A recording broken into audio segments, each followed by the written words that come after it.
បងថ្ងៃនេះមកធ្វើមន់លេងប្រែផ្អែមហើយរូបមន្តអត់មានអីពិបាកទេបងហើយទិញតែមន់កញ្ចប់អ៊ីកូស្កូមកលាងវាស្អាតមកផ្លាក់ជាមួយនឹងម្សៅតិចហើយយកទៅបំពងបន្ទាប់ពីបំពងហើយទុកម្ល៉េះសិតយើងទៅលាយទឹកត្រីយើងឲ្យទឹកត្រីហ្នឹងក៏អត់មានពិបាកអីដែរគឺជាទឹកត្រីដែលខ្ញុំធ្លាប់ធ្វើរូបមន្តដែលខ្ញុំប្រាប់បងពីមុនណាហើយនេះញ៉ាំបាន2លានមុខទឹកត្រីហ្នឹងចឹងខ្ញុំដួសទឹកត្រីហ្នឹងមកខ្ញុំលាយជាមួយនឹង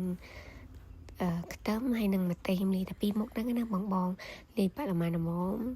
នឹងលីងមន់យើងនេះខ្ញុំចាក់តែប៉ុណ្្នឹងមើលតែវាគោគេណាចាលីងវាឲ្យដាច់ទឹកទៅយើងទុកវាស្ងួតតិចទៅរួចរាល់ហើយមន់យើងគឺមានសភាពថាគឺមានរសជាតិឆ្ងាញ់ហ្មងបងវាសាច់វាខាងក្រៅវារៀងស្រួយហើយក្នុងវាទន់ហើយរសជាតិប្រៃផ្អែមហឹរតិចយកអូយនិយាយពីថាឆ្ងាញ់បងហើយកុំភ្លេចធ្វើញ៉ាំទាំងអស់គ្នាអ្នកមើលវីដេអូនឹងហើយនេះគាត់ណាគាត់វាយវីដេអូក៏លេបទឹកមាត់ដែរខ្ញុំចាមើលរូបរាងមន់គេផង